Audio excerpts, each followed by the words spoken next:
시장에서 가장 중요한 거래소의 모습은 당연히 투명성이랑 투자자를 위한 알 권리라고 생각을 해요. 현재 거래소에서는 거의 금융이랑 거의 비슷한 맥락으로 워딩을 상장이다, 어떻다. 근데 이런 부분에 대해 그 증권에 준하는 만큼의 정보를 제공하지 않고 있거든요. 상장이라는 타이틀은 가져가지만. 그리고 투자자 입장에서는 좋은 거래소에 상장을 했기 때문에 난 투자를 해야겠다라는 마음만 있을 뿐 공시 수준의 정보를 받고 있지 않아요.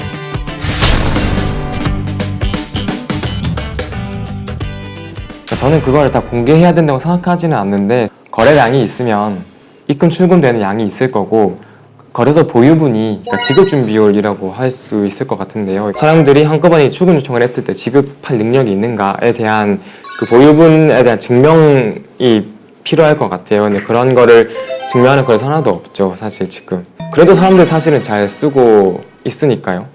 뭐 사실은 맨 처음에 저도 뭐 자산 정도를 공개해야 된다면 이렇게 생각을 했었는데 그것도 뭐 투자자들이 원한다면 하는 거고 그렇지 않다면 모든 거래소가 굳이 다 할 필요는 없다고 생각을 합니다. 하지만 누구 한 명가가 그런 행동을 해서 어떤 특정 거래소가 그런 행동을 해서 깨끗하다는 브랜드를 갖고 사람들이 거기 몰린다면 뭐 나머지 거래소들이 당연히 따라서 하겠죠.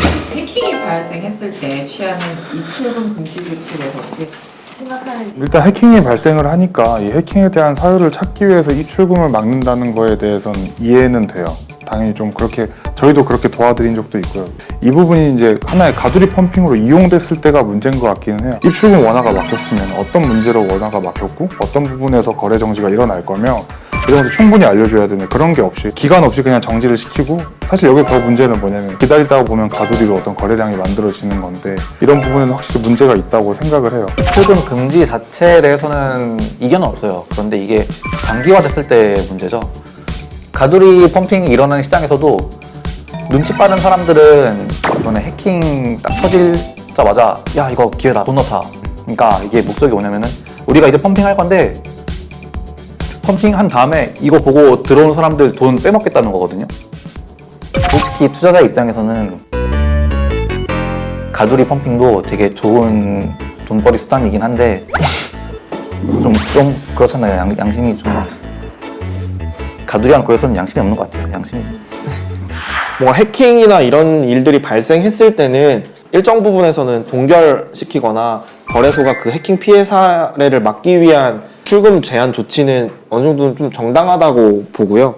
근데 또 거꾸로 이게 타인의 자산인데 출금을 막는 게 정당한가? 라는 문제는 여전히 들고 세탁을 통해서 이제 다른 사람한테 넘어간 토큰이 아무것도 모르고 해킹당한 토큰 또 산 사람은 이제 이 내역이 해킹당한 내역인데 갑자기 동결돼가지고 뭐 피해를 보는 사례나 이런 부분들도 존재할 수 있어서 사실 뭐 좀 계속 고민해봐야 되는 문제인 것 같아요.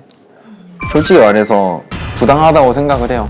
갑자기 입출금을 정지를 갑자기 때리는 것 자체가 부당하다고 생각을 해요. 동시에 이거보다 더 나은 대안도 저는 없다고 생각을 해요. 일단 뭐 한번 해킹을 당했는데 그러면 뚫렸다는 건데 그걸 계속 그냥 이렇게 뚫리게 내버려 두는 것도 말이 안 된다고 생각을 하고 뚫렸다는 게 잘한 건 아니지만 어찌됐든 그 본인들이 잘못한 거에 대해서 투자자들한테 다시 돈을 돌려주는 행동은 뭐 나쁘진 않다고 생각을 하고요. 앞으로도 그냥 않다니 필요하지. 예, 뭐 당연한 거고요. 네, 답변하시네요. 네. 그 뒷목 당기려고 그래. 저는 다른 것보다 가두리 펌핑에 대해서 블록체인 씬에서 제일 중요한 부분이 도큐멘트거든요. 가두리 펌핑이나 이런 거에 대한 악효과라든지 피해라든지 이런 거에 대한 도큐멘트가 거의 전무해요. 그냥 커뮤니티로 그냥 암암리에 서로 알 뿐 이런 문화들이 어떤 피해였고 어떤 식으로 좀 개선되면 좋겠다는 도큐멘트들은 너무 없고 하나의 도큐멘트 작업들을 우리끼리라도 한번 해보면서 사람들이 찾아볼 수 있게 해주는 게 조금 하나의 시발점이 되지 않을까 싶어요. 건강한 투자 도큐멘트를 만들게 되면은 현빈이 돈을 못 먹어요. 네, 이런 투자 상품 같은 경우에는 이제 카지노와 같아가지고 누군가 이렇게 돼 있잖아요. 결국에는 현빈이를 욕하는 것 같긴 하지만 현빈이 역시 차익을 얻기 위해서 암호화폐 사는 거잖아요. 그렇습니다. 그럼 누군가의 돈을 먹어야 돼요. 그렇습니다. 네. 감사합니다. 네.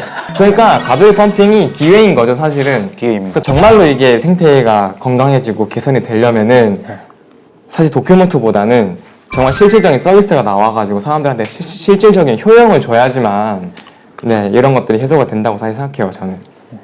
근데 현빈이 형은 이미 많이 잃은 거를 복구하려고 하는 거기 때문에 좀 그래도 돼요. 네. 본인의 몫을 찾아가는 것 뿐이에요. 사회에 환원을 많이 했기 때문에. 아유.